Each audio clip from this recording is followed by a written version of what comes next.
Hello everyone, welcome back to our YouTube channel entrance वाला। This is Parmeet, your English educator. तो आज हम लाए आपके लिए chapter number first of class 10th, that is first flight. और चैप्टर का नाम है हमारा अ लेटर टू गॉड। अभी बहुत इंटरेस्टिंग स्टोरी है, राइट? बहुत सस्पेंस वाली स्टोरी है और बहुत ही क्रिएटिव सी स्टोरी है। शायद ऐसी स्टोरी आप लोगों ने पहले कभी नहीं सुनी होगी अगर आप इसको फर्स्ट टाइम पढ़ रहे हो तो ये बहुत ही अच्छा रहेगा कि हम इसको बहुत डिटेल में पढ़ें और बहुत अच्छे से पढ़ें। और जितने भी क्वेश्चंस बनेंगे वो सब हम उसके बाद कॉम्प्रिहेंशन चेक जो होंगे बीच बीच में उनको भी साथ साथ में हम इसको सॉल्व करते चलेंगे, राइट? तो अब ये स्टोरी है chapter first, a letter to God. अब इसमें बिफोर यू रीड में आपको एक चीज कही गई है कि they say faith can move mountains, but what should we put our faith in? This is the question this story delicately poses. अब यहाँ पर बोल रहे हैं कि लोगों का कहना है कि जो फेथ होता है यानी कि जो विश्वास होता है बेसिकली भगवान में या फिर कोई ऐसी सुपर नेचुरल पावर्स में जो कि हम सब लोग करते हैं शायद, ठीक है? तो जो फेथ है, जो विश्वास है, वो माउंटेन्स को भी मूव कर सकता है। ऐसा हमारे जो बड़े हैं, बड़े बूढ़े हैं, वो इस बात को कहते हैं कि बस भगवान में भरोसा रखो और सब कुछ ठीक हो जाएगा, सब कुछ अच्छा हो जाएगा, राइट? तो हम भी उन्हीं की बात को सुन लेते हैं और उन्हीं को हम फॉलो करते हैं और इसीलिए हम भगवान को शायद मानते हैं। अगर हमें ऊपर से गाइडेंस ना आई हो कि ऐसी छवि ना बनी हो फेथ के बारे में, तो शायद आजकल के बच्चे या फिर आगे आने वाली जनरेशन उस फेथ को फॉलो ना करे, राइट? तो इसमें यहाँ पर फेथ की ही कहानी है कि किस तरीके से जो फेथ है वो मोस्ट डिफिकल्ट सिचुएशन को भी बहुत ही इजीएस्ट बना सकता है। ओके तो यहाँ पर कहा गया है कि फेथ जो है, अगर आप गॉड में फेथ रखोगे, अगर आप विश्वास रखोगे, तो इवन माउंटेन्स को भी वो मूव कर सकते हैं। But what should we put our faith in? लेकिन हमें वो अपना फेथ रखना कहाँ है, ठीक है? किस पर फेथ रखना है, इस बात पे है story. This is the question this story delicately poses, कि यही क्वेश्चन की जो फेथ है वो हमें आखिर रखना किस पर चाहिए, ठीक है? अब हमें पता है कि अगर हम गॉड से कोई हेल्प मांग रहे हैं तो ऐसा नहीं हो सकता कि वो खुद आके हमारी हेल्प करे, वो कोई ना कोई जरिया भेजेंगे हमारी हेल्प करने के लिए। तो हमें फेथ उनके भेजे गए जरिए पे रखना है या फिर उन पे खुद पे रखना है या फिर जो हमें जानते हैं उन पे रखना है या फिर जो हमारी हेल्प कर सकते हैं उन पे रखना है। तो क्वेश्चन ये है कि आखिर हमें फेथ रखना किस पे है। Lencho is a farmer. इस स्टोरी में एक फार्मर होता है जिसका नाम है Lencho, okay, who writes a letter to God when his crops are ruined. अब क्या हुआ कि उसकी जो क्रॉप है वो सारी तबाह हो गई, वो सब बर्बाद हो गई, और जैसे ही क्रॉप्स उसकी खराब हो गई तब उसको ये लगा कि अब उसकी जो हेल्प है वो गॉड के अलावा और कोई भी नहीं कर सकता। इसलिए उसने क्या किया, उसको गॉड में बहुत ज्यादा फेथ था, बहुत ज्यादा, मतलब एंडलेस फेथ था। तो उसने क्या सोचा कि वो क्या करे, पर्टिकुलरली वो क्या करे कि वो अपनी क्रॉप को जो खराब हो गई है उसको सही करने के लिए या फिर कोई सॉल्यूशन निकालने के लिए गॉड को लेटर लिखे कि वहां से कोई रिस्पॉन्स आएगा। Asking for 100 pesos. अब जो लेटर था उसमें उसने क्या पूछा था कि आप मुझे 100 पेसोस भेज दीजिए। पेसोस इज अ करेंसी, कि आप मुझे 100 पेसोस भेज दीजिए। Does Lencho's letter reach God? क्या जो लेटर उसने गॉड के लिए लिखा था क्या वो गॉड तक पहुंच पाया? Does God send him the money? क्या गॉड ने उसको एक्चुअली में पैसे भेजे? और think what your answers to these questions would be and guess how the story continues before you begin to read it. अब यहाँ पर हमसे क्वेश्चन पूछा गया है कि अगर ऐसे क्वेश्चंस आपके मन में अराइज है तो आप सोच के बता सकते हो कि आखिर ऐसा क्या हुआ होगा कि अगर उसने लेटर टू गॉड लिखा भी, ठीक है, चलो हम अपने फेथ में ये वाला काम कर भी रहे हैं, हम लेटर टू गॉड लिख रहे हैं, उसके बाद हम उनसे एक्सपेक्ट भी कर रहे हैं, तो क्या सच में उस लेटर का आंसर आया था? या फिर क्या सच में गॉड ने उसको हेल्प करने के लिए, उसकी फसल को, उसकी क्रॉप को बचाने के लिए, क्या गॉड ने सच में उसको पैसे भेजे थे या फिर नहीं भेजे थे? हमें यही इस स्टोरी में देखना है। तो अब हम स्टोरी स्टार्ट करते हैं अपनी। So the house, the only one in the entire valley. अब ये जो लेंचो है, फार्मर्स नेम इज लेंचो। अब जो लेंचो का हाउस है वो पूरी वैली में यानी कि पूरे एरिया में ऐसा है जैसे कि आसपास खेत वगैरह बने हुए हैं और वहां पर एक ही हाउस है, okay. Sat on the crest of a low hill. Crest होता है टॉप, क्रेस्ट मीन्स टॉप, यानी कि एक छोटा सा हिल है, ज्यादा ऊंचा हिल नहीं है, एक लो हिल है और उसके टॉप पर सिर्फ एक ही हाउस बना हुआ है एंटायर वैली में, और वो किसका है? लेंचो का है। From this height one could see the river and the field of ripe corn dotted with the flowers. और जब वो अपने घर पे रहता है, अब वो थोड़ा हाइट पे है, ये तो पता लगा कि एक लो हिल है, उसके टॉप पे घर बना हुआ है। अब जो वो घर है वहां से उसको अपनी जो फील्ड है, जो अपनी कॉर्न फील्ड है, उसकी कॉर्न की फील्ड होती है, वो उसको आराम से दिखती है। मतलब वो हायर, जब आप किसी हायर प्लेस पे खड़े होगे तो आपको नीचे जो ग्राउंड लेवल होगा वो बहुत क्लियरली दिख जाएगा। तो जब वो क्रेस्ट पे रह रहा है, उसका घर क्रेस्ट पे है एक लो हिल के, तो वहां से जो नीचे उसको रिवर है, ओके, रिवर वहां से पास ऑन हो रही है, वो उसको बहुत अच्छे से दिख रही है, और जो उसका कॉर्न फील्ड है वो भी उसको बहुत अच्छे से दिख रहा है। अब उसने क्या देखा है कि राइप कॉर्न है, राइप कॉर्न मतलब ऐसी स्टेट में है वो कॉर्न कि बस कुछ ही टाइम में हार्वेस्ट हो जाएंगे, ठीक है, मतलब कि वो अच्छे से पक चुके हैं और अब बस उनकी हार्वेस्टिंग होनी बाकी रह गई है। तो ripe corn dotted with flowers that always promised a good harvest, और जब वो ऊपर अपने घर से नोटिस करता है तो नीचे बहुत अच्छे राइप कॉर्न है, ओके, उनपे बहुत अच्छे फ्लावर्स खिले हैं, और ये जो कॉर्न की फील्ड है, ये जो कॉर्न की जो फसल वो उगा रहे हैं, ये हमेशा एक अच्छा हार्वेस्ट उनको प्रॉमिस कर कर जाती है। यानी कि जब ये इसको हार्वेस्ट करते हैं, ये वाली क्रॉप को हार्वेस्ट किया जाता है, तो उसके बाद इनको अच्छा खासा बेनिफिट होता है, यानी कि the crop promised him a good harvest, right. The only thing the earth needed was a downpour or at least a shower। मतलब वो लगभग पक चुकी है पूरी क्रॉप, ठीक है, वो पूरी जो फसल है वो एकदम कटने को रेडी है, जस्ट उसको एक शावर की नीड है। शावर इन द सेंस कि एक हल्की रेन की बौछार की नीड है। जैसे ही वो एक बार रेन आ जाएगी तो उसके बाद तुरंत वो वाली जो फील्ड है, जो क्रॉप फील्ड है, वो कटने के लिए, वो हार्वेस्ट होने के लिए रेडी हो जाएगी। तो वो बस इसी का वेट कर रहे थे कि एक हल्का सा डाउनपोर हो जाए, यानी कि हल्की सी रेन आ जाए या फिर एक हल्का सा शावर हो जाए।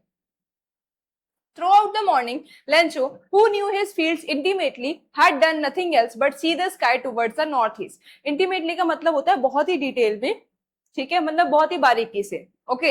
अब वो जो लेंचो है वो जैसे सुबह से, अब वो सुबह हो गई, ठीक है, अब वो पूरा सुबह से वेट कर रहा है। वो सिर्फ क्या देख रहा है कि उसको पता है कि उसकी क्रॉप्स को इस टाइम सिर्फ एक शावर की नीड है, उसके बाद वो बिल्कुल रेडी हो जाएंगे, ठीक है। तो अब बस उसका ध्यान सिर्फ स्काई पे है कि बस किसी तरह से थोड़े बहुत बादल बन जाए और एक रेन का शावर या एक रेन का डाउनपोर उनकी फील्ड को मिल जाए, right.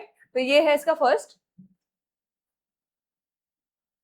Now we are really going to get some water women. अब वो अपनी वाइफ से कहता है, वुमेन यानी कि वाइफ है, कि वो बोल रही है, अब उसने जब ऊपर देखा, ठीक है, जब उसने स्काई के टुवर्ड्स देखा तो उसको दिखा कि वहां पर क्लाउड्स वगैरह हैं, मतलब क्लाउड्स आ रहे हैं, इसका मतलब रेन भी होगी। तो अब वो अपनी वाइफ से कहता है कि वुमेन, ऐसा लग रहा है कि अब हमें थोड़ा बहुत पानी मिलने वाला है, यानी कि अब ऊपर से जो शावर है, जो डाउनपोर है रेन का, वो होने वाला है।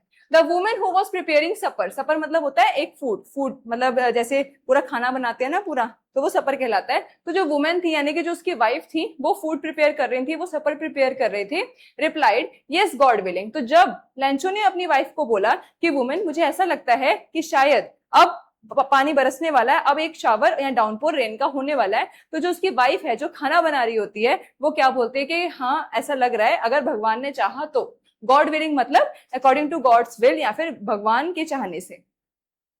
The older boys were working in the field while the smaller ones were playing near the house until the woman called to them all। अब उनके जो बड़े बच्चे थे यानी कि ओल्डर बॉयज जो थे, वो फील्ड में काम कर रहे थे, और जो छोटे बेटे थे उनके, वो क्या कर रहे थे, वो घर के आसपास खेल रहे थे, और वो तब तक खेलते जब तक कि उनकी माँ यानी कि उनकी जो मम्मी है वो उनको खाने के लिए ना बुला लेती, okay.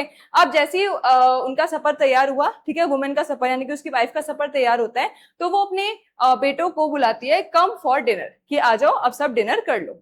It was during the meal that, just as Crest Lencho had predicted, big drops of rain began to fall। अब वो सब बैठ के जब खाना खा रहे होते हैं, अब वो सब अंदर आ गए, अब वो बैठ के नॉर्मली खाना खा रहे हैं अपना, और एकदम से खाना खाते खाते के बीच में ही, जैसा कि लेंचो ने पहले ही प्रिडिक्ट कर दिया था, प्रिडिक्ट मतलब भविष्यवाणी, कि हाँ मुझे ऐसा लग रहा है कि अब बारिश हो सकती है, तो अभी वो खाना खाने बैठे ही थे कि खाना खाते खाते में ही जो बारिश है, वो बहुत ही बड़ी बड़ी ड्रॉप्स जो है वो रेन की फॉल होने लग गई।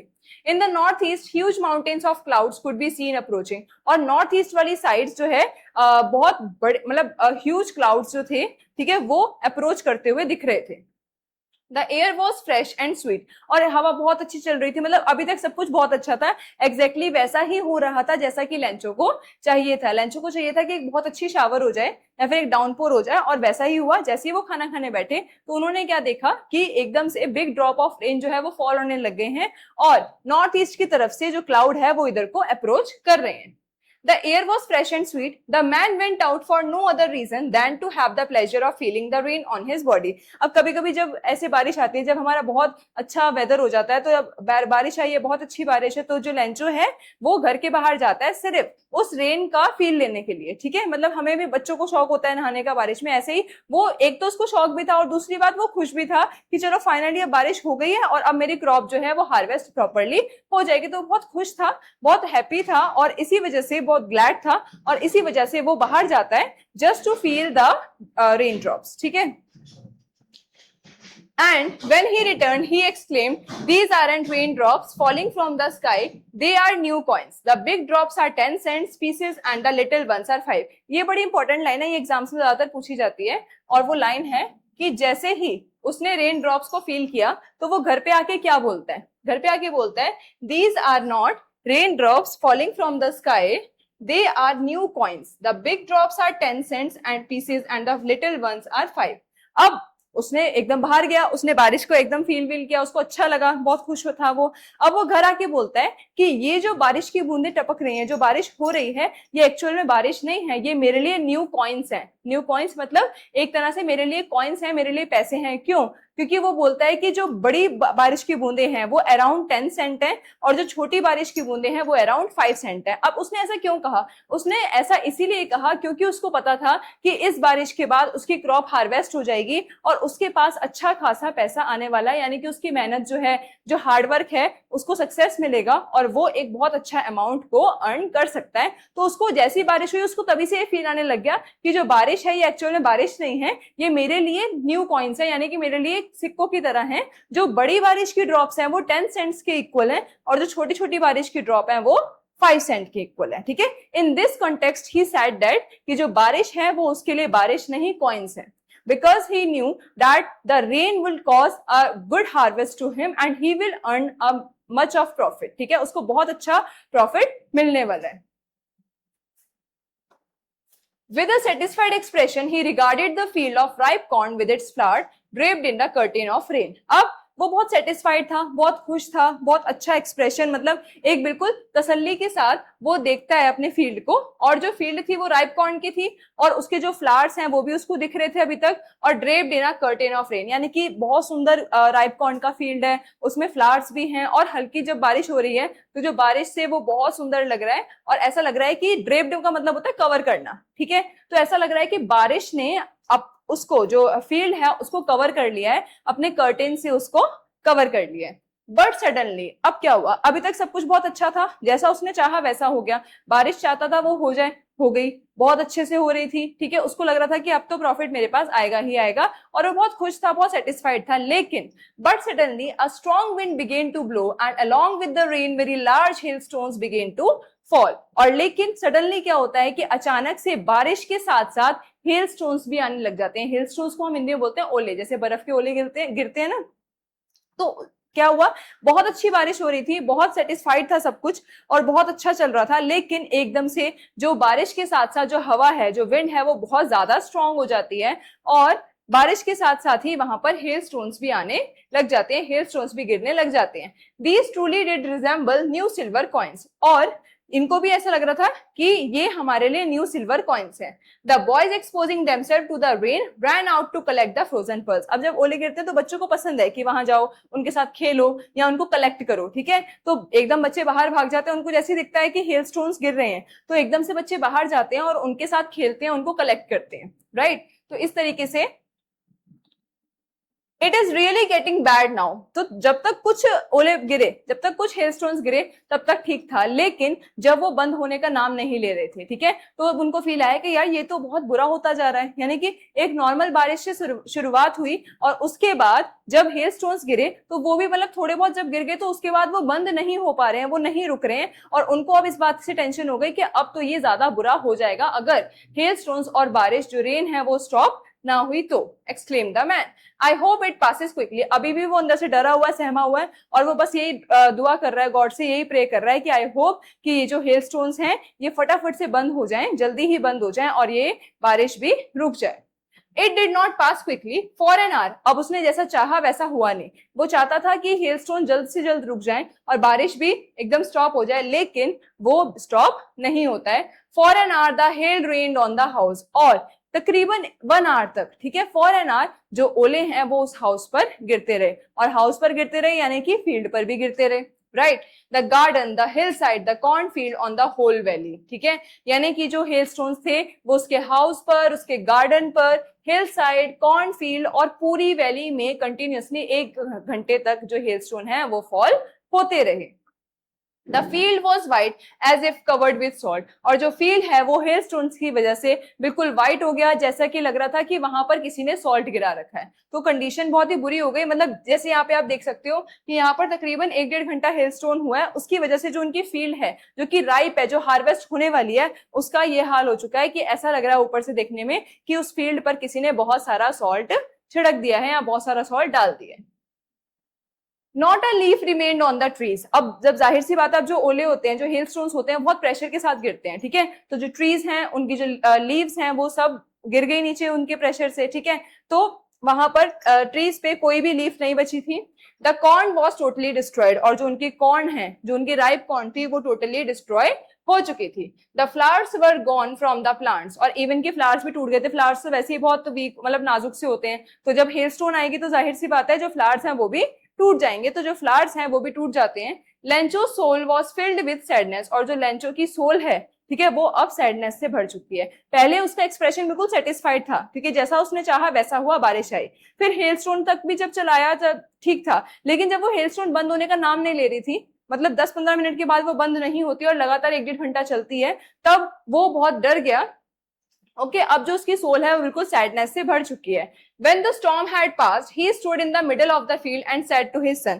अब जब स्टॉर्म चला गया, यानी कि जब हेलस्टोन बंद हो गया 1-1.5 घंटे बाद और सब कुछ शांत हुआ, तो वो अपने फील्ड में जाता है, ठीक है, और फील्ड के बीच में जाकर अपने बेटों से क्या कहता है कि a plague of locust would have left more than this, the hail has left nothing. अब प्लेग ऑफ लोकस्ट का क्या मतलब है? देखो, आपने कभी देखी है टिड्डियां जो होती हैं, ठीक है, टिड्डियां लोकस्ट को कहते हैं, यानी कि उनका जो प्रकोप है, टिड्डियों का प्रकोप, यानी कि टिड्डियों का जो हमला होता है। कई बार क्या होता है कि ऐसे फील्ड होते हैं, कॉर्न फील्ड होते हैं, कैसे भी फील्ड होते हैं, उन पर इस तरह की टिड्डी होती है, वो लोग जो है अटैक कर देती हैं, ठीक है, हमला कर देती हैं, जिसकी वजह से उनकी ज्यादातर फसल जो है वो खराब हो जाती है। अब जो लेंचो है वो अपने बेटों से क्या कह रहा है कि शायद अगर यहाँ पर प्लेग ऑफ लोकस्ट हो जाता, यानी कि अगर यहाँ पर टिड्डियों का हमला हो जाता, तो भी शायद हमारा कुछ परसेंट जो है लैंड का, फील्ड का, वो बच जाता। लेकिन जो हेलस्टोन आए उन्होंने तो कुछ भी नहीं छोड़ा, ठीक है। मतलब कि वो कंपैरिजन कर रहा है दोनों के डिफरेंसेस में, दोनों के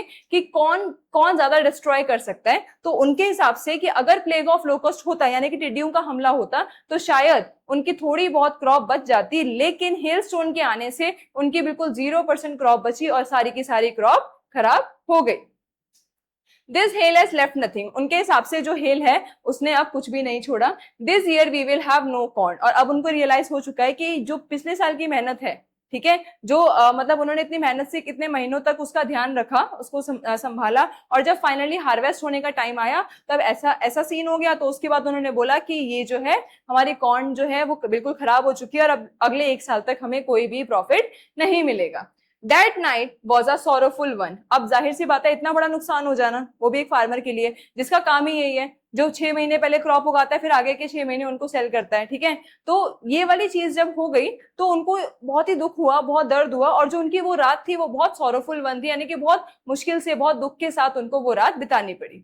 all our work for nothing, there is no one who can help us, कि हमने जो भी मेहनत करी, कि हमने जो भी काम किया वो किसी के लिए भी नहीं था, उससे कुछ भी नहीं हुआ। यानी कि जितना हमने अपना 100% हार्डवर्क दिया था, वो 100% हार्डवर्क का जो टर्नआउट था वो बिल्कुल हमें 0 मिला, हमें एक भी पैसा या कोई भी बेनिफिट या प्रॉफिट नहीं हुआ।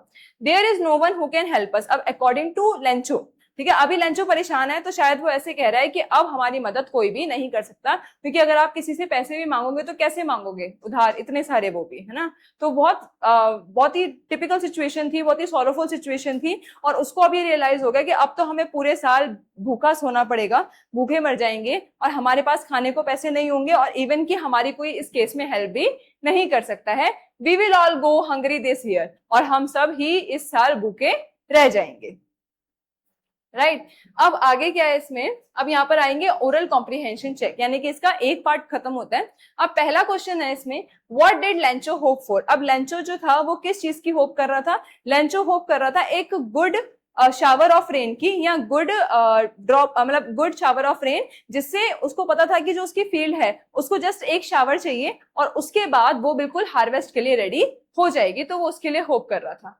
Why did Lencho say the raindrops were like new coins? Lencho ने ऐसा क्यों बोला कि जो रेन ड्रॉप्स थे वो बिल्कुल न्यू कॉइन्स की तरह हैं? न्यू कॉइन्स यानी कि मैंने समझाया था कि अब उसको ये लग रहा था कि जैसी रेन आनी शुरू हुई तो उसके हिसाब से जो रेन है वो उनके लिए पैसा लेकर आएगी, क्योंकि जब रेन आएगी तो हार्वेस्ट होगा और हार्वेस्ट होगी क्रॉप तो पैसा आएगा। तो उन्होंने डायरेक्टली रेन को किससे कंपेयर किया? न्यू कॉइन से, क्योंकि ही नोज वेरी वेल कि जो रेन है वो उनके लिए पैसा लेकर आएगी। और अकॉर्डिंग टू हिम जो बिग ड्रॉप्स थी रेन की वो 10 सेंट्स के कॉइन लग रहे थे और जो स्मॉल ड्रॉप्स थी रेन की वो 5 सेंट्स के कॉइन लग रहे थे।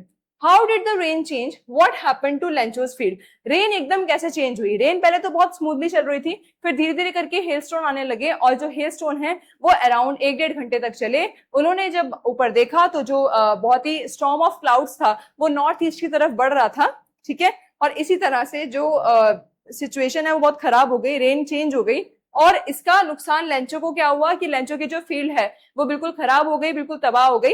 ओके, और अब उनको ये रियलाइज हो चुका था कि उनकी फील्ड में कुछ भी नहीं बचा है, हार्वेस्ट करने के लिए कुछ भी नहीं बचा है। तो उन्होंने अपने बेटों को कहा कि इस साल हमें भूखे मरना होगा, अब हमारे पास और कोई ऑप्शन नहीं है। What were Lencho's feeling when the hail stopped? जैसे ही हेल स्टॉप हुई तो लेंचो की क्या फीलिंग थी? लेंचो जो था वो बहुत दुख में आ गया, ठीक है, वो रात उनके लिए बहुत सॉरोफुल थी। क्यों? क्योंकि अब उसको ये लगा कि अब हमारी हेल्प कोई नहीं कर सकता, ठीक है, हमारी जो सारी मेहनत है वो एकदम पानी में जा चुकी है, हमने जितना भी काम किया उससे हमें कोई भी बेनिफिट, कोई भी हमारे साथ अच्छा कुछ भी नहीं हुआ, राइट। अब इसके आंसर्स हम देख लेते हैं प्रॉपरली। पहला, why did Lencho hope for? Lencho ईगरली hoped for good rain, ठीक है, उसको बहुत एक्साइटेडली होप थी कि ईगरली का मतलब होता है एक्साइटेडली कि अच्छी बारिश हो जाए। Because his corn crop had ripened and needed rain to grow well, क्योंकि उसकी जो कॉर्न क्रॉप थी वो बिल्कुल राइप हो चुकी थी, राइप मतलब पक चुकी थी, और अब उसको एक रेन चाहिए थी कि हार्वेस्टिंग से पहले वो बस एक रेन मिल जाए, वो एक बार थोड़ी सी और ग्रो हो जाए, उसके बाद उसको फिर हार्वेस्ट कर दिया जाएगा। He believed that timely rainfall would help the crop flourish and produce a rich harvest. उसके हिसाब से, मतलब लेंचो के हिसाब से, he was a farmer, तो उसको बहुत अच्छा नॉलेज थी इन सब चीजों के बारे में। तो वो फील्ड देखकर ही समझ गया कि बस एक बारिश हो जाए ना, उससे मेरा फील्ड बिल्कुल परफेक्ट हो जाएगा और उसके बाद हम उसको इजीली हार्वेस्ट कर पाएंगे। तो उसको ये पता था कि टाइमली रेनफॉल अगर होती रहे तो वो किसमें हेल्प करती है? क्रॉप को फ्लोरिश करने में हेल्प करती है, नरिश करने में हेल्प करती है और एक अच्छी हार्वेस्ट प्रोड्यूस करने में भी हेल्प करती है। Next is, why did Lencho see the rain drops were like new coins? Lencho ने ऐसा क्यों कहा कि रेन ड्रॉप जो है वो उसके लिए न्यू कॉइन्स हैं? Lencho compared the rain drops to new coins because he believed that the rain would bring him a good harvest and earn him money. ये तो मैंने बताया, क्योंकि वो बिलीव करता था कि जो रेन ड्रॉप्स हैं वो उसके लिए बहुत एक अच्छी हार्वेस्ट लेकर आएंगी और जिससे वो अच्छा मनी अर्न कर पाएगा। He called the big raindrop 10 cent, जो थोड़ी बड़ी रेन ड्रॉप्स थी, लेंचो ने उसको 10 सेंट कहा, and the small ones 5 cent coins, because he thought every drop of rain would add to his wealth. उसको एवरी ड्रॉप ऑफ रेन के साथ ये विश्वास होता जा रहा था कि अगर एक ड्रॉप पड़ी तो 10 सेंट आया, 5 सेंट आया, तो जितनी रेन होगी उसी हिसाब से जो उसकी वेल्थ है वो बढ़ती जाएगी और उसको बहुत अच्छा प्रॉफिट हो जाएगा। Third is, how did the rain change? What happened to Lencho's field? Rain कैसे चेंज होती है और लेंचो की फील्ड को क्या हो जाता है? At first it rained heavily, बहुत heavy रेन हुई, and Lencho was happy because he thought his crops would grow well. और लेंचो बहुत खुश था क्योंकि उसको ये देखकर अच्छा लगा कि अब मेरी जो क्रॉप है वो बहुत अच्छे से ग्रो हो जाएगी। But after some time the rain changed into strong hailstorm, ठीक है, और कुछ समय बाद उसने क्या देखा कि जो नॉर्मल रेन हो रही थी वो एकदम सडनली किसमें चेंज हो जाती है? हेलस्टॉर्म में, और बहुत बड़े बड़े हेलस्टोन्स जो है वो फॉल करने लग जाते हैं। The hailstones fell on the field and completely destroyed his corn crop. और जो hailstones है जैसे ही फील्ड पर आकर गिरते हैं तो वो एकदम से उसकी जो entire crop है उसको destroy कर देते हैं। Seeing this, Lencho felt that heartbroken because all his hopes for a good harvest were lost. और इसको देखकर उसको कैसा फील हुआ? वो बिल्कुल heartbroken हो गया। जो सेकंड वाला क्वेश्चन है ना कि लेंचो के फील्ड को क्या हुआ और उससे वो कैसा फील करता है, तो इसका मतलब है कि उसका फील्ड बिल्कुल स्पॉइल हो गया, सब खराब हो गया। And At that time, Lencho felt very disappointed, very heartbroken because अब उसको ये रियलाइज हो चुका था कि जो उसकी जितनी भी होप्स थी अच्छी हार्वेस्ट की वो सारी होप्स अब खराब हो चुकी हैं because of hailstone. What were Lencho's feeling when the hail stopped? अब जैसे ही hail stop होती है तो लेंचो कैसा फील कर रहा है? After the hell storm Lencho felt very sad and hopeless. अब ये तो पता है बहुत सैड हो गया था, बहुत डिसअपॉइंट हो गया था, हार्ट ब्रोकन हो गया था, ठीक है।